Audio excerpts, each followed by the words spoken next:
feel like everyone else is moving faster than you, this episode is for you. If you look around and it seems like people your age already know who they are, what they want, who they're with, where they're going, and somehow they're already building the life you thought you'd have by now, I want you to take a breath. You are not behind. You are being built.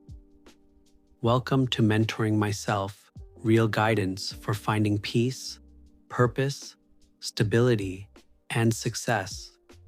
These are the lessons I wish I had when I was in your shoes.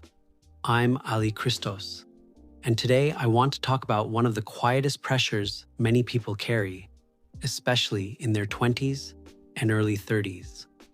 The feeling that you are late. Late to success, late to money, late to love, late to confidence, late to purpose, late to becoming the person you thought you would already be. And the painful part is that nobody has to say it out loud. You can feel it when you open social media. Someone is getting married. Someone bought a house. Someone launched a business. Someone is traveling. Someone is in amazing shape. Someone found their purpose. Someone looks peaceful. Someone looks successful.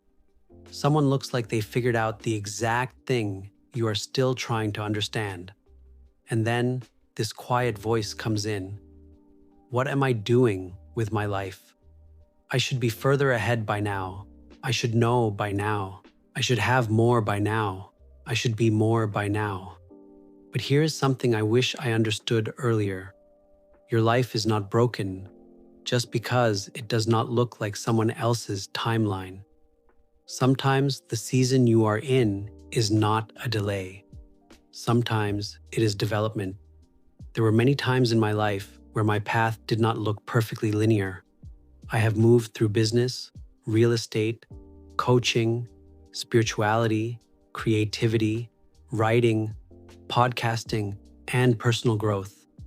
At certain moments, if you looked at my life from the outside, you might have thought, why is he doing so many things? Why is the path changing? Why is it not more straightforward? And honestly, I asked myself those questions too. There were times I wondered if I was behind. There were times I compared myself to people who seemed more focused, more successful, more certain, or more established. But looking back, I can see something I could not see while I was inside it. Every chapter was teaching me something. Business taught me responsibility. Real estate taught me pressure, people, negotiation, and discipline. Coaching taught me how much people need to feel seen. Spirituality taught me that success without inner peace can still feel empty. My own coaches and mentors taught me that confusion is not always failure. Sometimes confusion is the beginning of honesty, because sometimes you are not lost.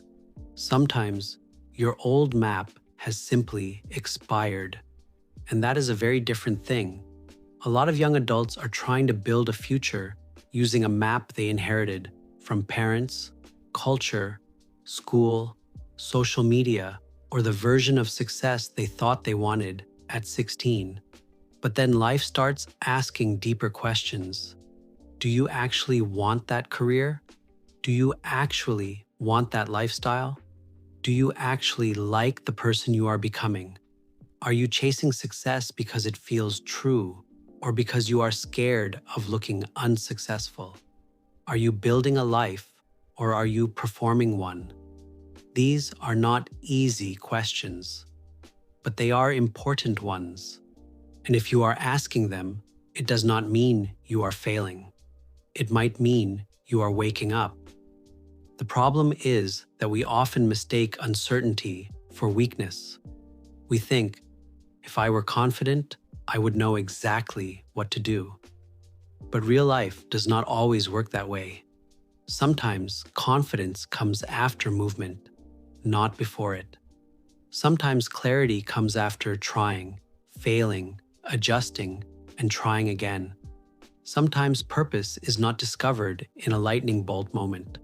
Sometimes it is built slowly through experience. So if you are in a season where things feel unclear, I want you to stop calling it failure. Call it formation. You are being formed. You are learning what matters. You are learning what drains you. You are learning what gives you energy. You are learning what kind of people bring out the best in you. You are learning what kind of success actually feels peaceful in your body. You are learning what you can no longer pretend to want. That is not wasted time. That is self-knowledge. And self-knowledge is one of the most valuable things you can build. So here are 3 practical things I would tell you if we were sitting together and you told me, Ali, I feel behind. First, separate your timeline from your direction. Being behind usually means you are measuring time, but direction matters more than speed. You can move very fast in the wrong direction and still feel empty when you arrive. Ask yourself, am I actually moving toward something that feels true, or am I just trying to catch up to people I do not even want to become? That question can change everything. Second, stop using other people's lives as evidence against your own. You are not seeing their whole life. You are seeing moments, angles, highlights, achievements, announcements. You are not seeing the fear, doubt, family pressure, private confusion, debt, loneliness, mistakes, insecurity, or emotional cost behind the scenes. So do not compare your full inner life to someone else's edited outer life. It is not a fair comparison. Third, choose one thing you can build this week, not your whole life. One thing, one habit, one conversation, one application, one workout, one honest decision, one boundary, 1 hour spent learning, one small promise kept. When life feels overwhelming, shrink the focus. The future is built through repeated small acts of self-respect. You do not need to fix your whole life today, but you do need to stop abandoning yourself because you feel behind. That is the mentor moment for today. You are not late because your path looks different. You are not failing because you are still figuring it out. You are not behind because someone else reached a milestone before you. But you are responsible for how you move from here. Not with panic, not with shame, not with comparison, with honesty, with patience, with courage, with small, consistent choices that make you respect yourself again.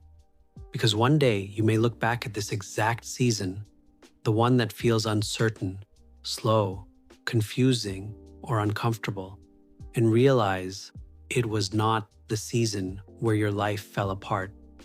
It was the season where your real life started asking to be built. Here is your reflection question. If nobody was watching, judging, or comparing your timeline, what would you actually choose to build next? Sit with that. Not what looks impressive, not what makes you seem successful, not what gets approval. What would you choose to build if your life was allowed to be honest? And if this episode helped you, send it to someone who might need it today. Someone who feels behind. Someone who is quietly questioning their life. Someone who needs to hear that they are not late. They are being built. This is Mentoring Myself. And I'll see you in the next episode.